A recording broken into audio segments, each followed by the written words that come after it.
नमस्कार। About India channel में मैं अनिल केसी आपका स्वागत करता हूं। अबाउट इंडिया चैनल का वास्तविक उद्देश्य भारत की संस्कृति, विरासत और स्थापत्य आदि के बारे में परिचय कराना है। स्थापत्य के अंदर हम लोग मंदिर स्थापत्य की चर्चाएं कर रहे हैं और उन मंदिर स्थापत्य के अंदर आज की श्रृंखला जो है वह द्रविड़ शैली को लेकर जो है वह है, यानी द्रविड़ शैली के मंदिर कैसे बने, किस प्रकार बने, इसकी चर्चा हम लोग आज करने जा रहे हैं।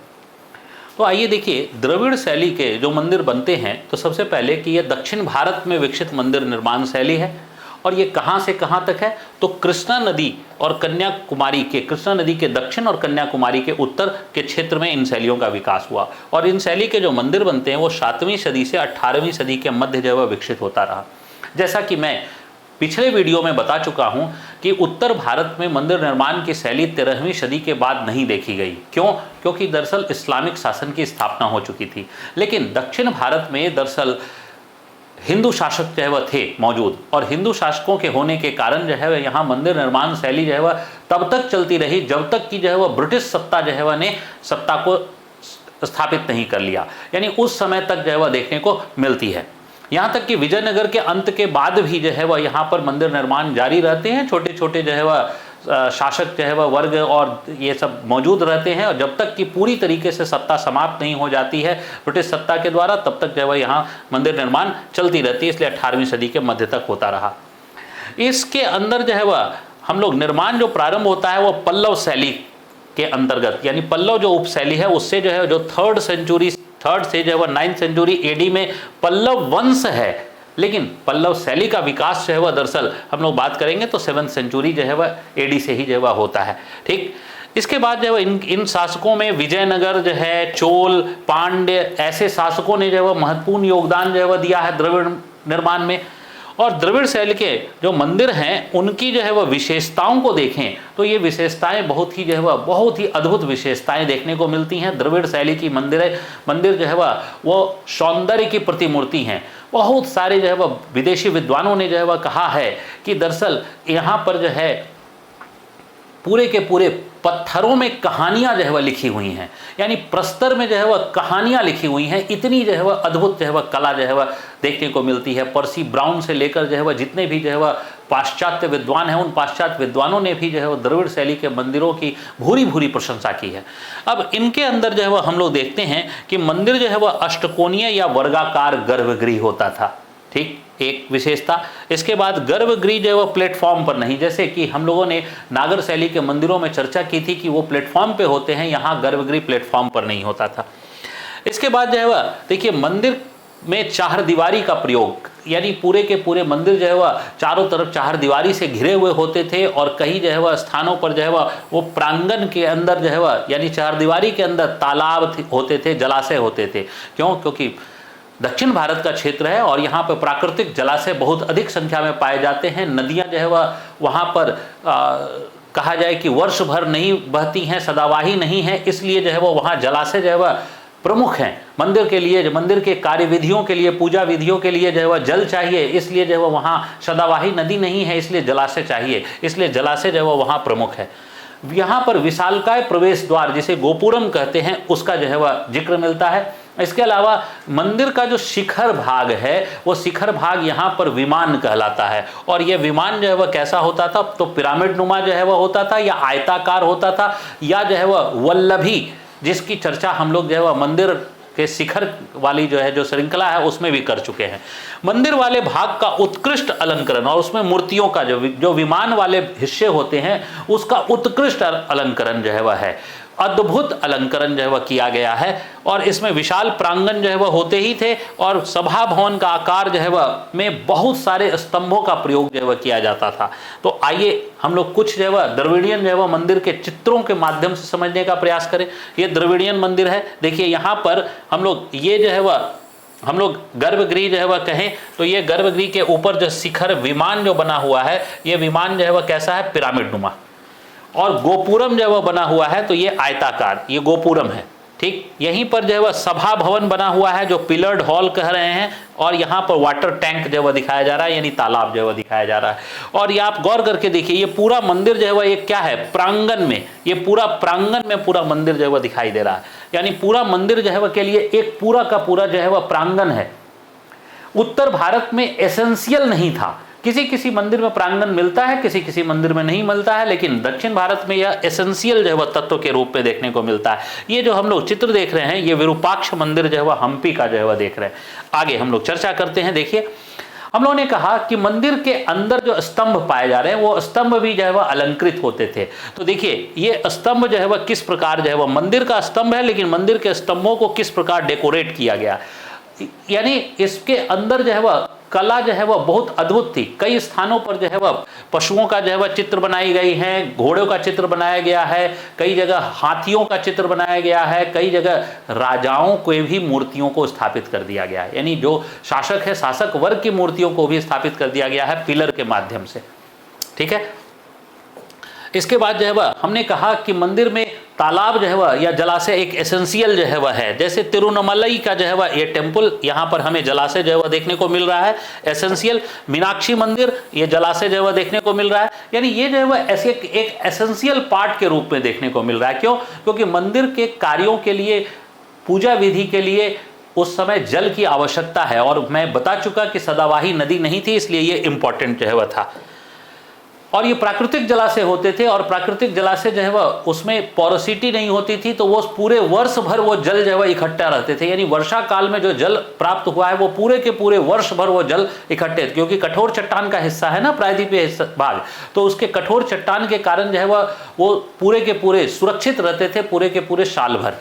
अब देखिए, ये पिलर्ड हॉल है, ये पिलर्ड हॉल बड़े बड़े विशाल बनाए जाते थे। इसका मतलब है विशाल जो है वह जो पिलर्ड हॉल बनाने की जो परंपरा विकसित हुई, उसको ये बता रहा है कि समाज में दरअसल मंदिरों का प्रचलन बहुत ज़्यादा है, और समाज में लोग जो है वह मंदिर बहुत ज़्यादा जा रहे हैं, तभी तो इतने बड़े बड़े सभा भवन बनेंगे। सभा भवन बड़े हैं, इसका मतलब है कि एक साथ बहुत बड़े संख्या में लोग एकत्रित हो रहे हैं, तभी विशालकाय सभा भवन की आवश्यकता होगी, नहीं तो विशालकाय सभा भवन की आवश्यकता नहीं होती है। इसका मतलब है कि यह मंदिर में सामूहिक कार्यक्रम आदि की ओर भी इशारा करता है।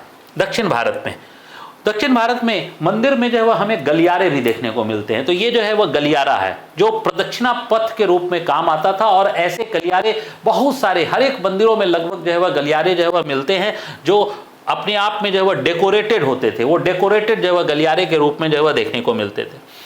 मैंने कहा था कि मंदिर की जो है वह जो बाह्य जो है वह संरचना है, वह अद्भुत जो है वह अलंकरण किया गया, उसमें काफी विशाल जो है वह अलंकरण। अब देखिए, यहाँ मानव मूर्तियों के साथ साथ कुछ देवताओं, यक्ष, गंधर्वों आदि की मूर्तियों को स्थापित, पूरे के पूरे हर भाग में मूर्तियों को स्थापित कर दिया गया है। हर भाग में, हर हिस्से में, किसी भी कॉर्नर में जो है वह देखिए मूर्तियां जो है वह स्थापित हैं। यानी आप इससे समझिए कि कितना ज्यादा वक्त लगता होगा एक मंदिर के निर्माण कार्य में, और इसी के माध्यम से दरअसल ये हम लोग जो है वह ये कहें कि इसी के माध्यम से लोगों को रोजगार जो है वह उत्पन्न कराए जाते थे। यानी जैसे जो है वह आज हम लोग मनरेगा में तालाब खुदवा रहे हैं, तो उस समय मंदिर निर्माण के द्वारा रोजगार जो है वह पैदा किए जाते थे, रोजगार दिए जाते थे। इसके बाद जो है ये देखिए कल्याण मंडप की विशेषता जो है वह क्या थी कि इसमें जो है वह देवताओं के जो प्रमुख देवता हैं उनका और उनकी पत्नियों का एक वैवाहिक समारोह कराया जाता था वर्ष के एक दिन, और वर्ष के एक दिन वैवाहिक समारोह कल्याण मंडप में भी कराया जाता था। आज भी कल्याण मंडप की विशेषता जो है वह ये है कि आज भी दक्षिण भारत में जो विवाह होते हैं वो कल्याण मंडप में विवाह होना शुभ माना जाता है। तो इसी जगह पर विवाह समारोह के लिए यहाँ बुकिंग भी होती है, और कई मंदिरों में लंबे बुकिंग जो है वह होते हैं, कल्याण मंडप में विवाह समारोह कराए जाते हैं। इसके बाद मैंने कहा कि बड़े बड़े विशाल प्रांगण थे। ये मीनाक्षी मंदिर है, मीनाक्षी मंदिर का विशाल प्रांगण, और इसमें आप गौर करके देखिएगा कि गर्भगृह बड़ा छोटा है, लेकिन ये गोपुरम है जो प्रवेश द्वार है। प्रवेश द्वार की विशालता, प्रवेश द्वार काफी विशाल इसलिए कि वो नगर के किसी भी हिस्से से दिखाई दे, यानी उसकी भव्यता, मंदिर की भव्यता को बढ़ाने के लिए गोपुरम का निर्माण किया गया। मंदिर की भव्यता को बढ़ाने के लिए गोपुरम का निर्माण किया गया, ताकि वो नगर के किसी भी हिस्से से, किसी भी कॉर्नर से जो है वह दिखाई दे। और ये जो है वह ये पूरे के पूरे मंदिर का प्रांगण है, जिसमें अन्य छोटे छोटे देवी देवता सबकी स्थापना जो है वह है, लेकिन साथ साथ गोपुरम की विशालता जो है वह इसकी सबसे बड़ी विशेषता है। इसके बाद जो है वह हम लोग देखते हैं कि इसके अंदर उपशैलियों का भी विकास हुआ, और उपशैलियों में हम लोग पल्लव उपशैली, चोल उपशैली, पांड्य उपशैली, विजयनगर उपशैली, नायक उपशैली जो है वह की बात करते हैं, जो द्रविड़ शैली के अंदर है। इसके बारे में, सब के बारे में हम लोग स्वतंत्र वीडियो जो है वह आने वाले समय में हम लोग देने जा रहे हैं। इसके बाद जो है वह अगर हम कुछ प्रसिद्ध उदाहरण जो है वह देखें, तो ये प्रसिद्ध उदाहरण है जो द्रविड़ियन शैली के मंदिरों का प्रसिद्ध उदाहरण हम लोग देखने को जो है वह मिलता है। ये जो है वह कुछ प्रसिद्ध जो है वह मंदिर है, और इनके कुछ चित्रों को जो है वह हम लोग देखें तो जैसे देखिए ये बृहदेश्वर मंदिर, ये बृहदेश्वर मंदिर जो तंजावुर में है, तंजौर तमिलनाडु। इसके बाद जो है वह ये गंगईकोंड चोलपुरम मंदिर और उसका फ्रंट व्यू, तो देखिए यहाँ पर जो है वह नंदी की स्थापना से ही प्रकट हो रहा है कि ये मंदिर किसको डेडिकेटेड होगा, तो शिव को जो है वह डेडिकेटेड होगा, लॉर्ड शिवा को। इसके बाद जो है वह देखिए ये रथ मंदिर है, ये 5 रथ मंदिर जो महाबलीपुरम में है वो रथ मंदिर जो है वह के बारे में। इसके बाद जो है वह ये हम्पी का विरूपाक्ष मंदिर, इसके बारे में हम लोग पहले भी जो है वह देख चुके हैं, ये हम्पी का विरूपाक्ष मंदिर। इसके बाद जो है वह ये विरूपाक्ष मंदिर जो है वह हम्पी का एक दूसरा व्यू है, जो है नदी के किनारे जो है वह बसा हुआ है, इसी का दूसरा व्यू यानी टॉप व्यू है, जिसमें मंदिर के प्रांगण को बहुत अच्छे से जो है वह समझा जा सकता है, देखा जा सकता है। इसके बाद जो है वह ये विट्ठल टेम्पल जो है वह है, जो हम लोग हम्पी में ही देख रहे हैं। तो हम्पी एक बहुत प्रसिद्ध केंद्र था दरअसल मंदिर के संदर्भ में। हम्पी और ऐहोल 2 क्षेत्र हैं जहां पर मंदिरों का निर्माण बहुत ज़्यादा जो है वह वहाँ हुआ है। और ये हम लोग जो है वह देख रहे हैं सुचिंद्रम मंदिर जो है वह, जो तमिलनाडु में जो है वह बना हुआ है, सुचिंद्रम मंदिर। उसके बाद जो है ये रामेश्वरम मंदिर जो है वह हम लोग रामेश्वर में देख रहे हैं, जो पंबन आइलैंड पर जो है वह बसा हुआ है। और इसी में जो है वह श्री रंगा स्वामी जो है वह टेम्पल जो त्रिची में है। अब देखिए इसी की जो है वह जो वाह दीवार की संरचनाएं हैं, आप देखिए कितनी जो है वह, इसीलिए कहा जाता है कि स्टोरीज, यानी कि मंदिर के कलाकृतियों में जो है वह, उनकी आकृतियों में स्टोरीज जो है वह, कथाएं लिख दी जाती थी, तो ये कथाएं जो है वह चित्रित जो है वह हो जाती थी। इसके बाद ये जो है वह मंदिर हमारा शबरीमाला मंदिर है, जो कई मामलों में जो है वह चर्चित रहता है, हमेशा जो है वह आप लोग सुनते होंगे, ठीक। तो ये जो है वह शबरीमाला मंदिर केरल का है। और ये मंदिर जो है वह तेली का मंदिर है, जो ग्वालियर फोर्ट में है। ये तेली का मंदिर है जो ग्वालियर फोर्ट में है। तो ग्वालियर फोर्ट में तेली का मंदिर द्रविडियन स्टाइल में, तो दरअसल उत्तर भारत में 14वीं सदी में बना हुआ यह मंदिर उत्तर भारत में द्रविडियन शैली में बना पहला मंदिर है। द्रविडियन शैली में जो है बना पहला मंदिर है, यानी इस्लामिक शासन स्थापना होने के ठीक पहले वहां तेली का मंदिर जो है वह बना था। तो वो तेली का मंदिर ग्वालियर फोर्ट में देखते हैं, तो उत्तर भारत में बना हुआ जो है ये द्रविडियन शैली का जो है ये पहला मंदिर है। तो ये द्रविड़ शैली के बारे में जो है वह हम लोगों ने चर्चाएं की। द्रविड़ शैली के उप शैलियों की चर्चाएं हम लोग स्वतंत्र वीडियो में जो है वह करेंगे। तब तक के लिए मैं अनिल केसी आपका धन्यवाद करता हूं। जय हिंद।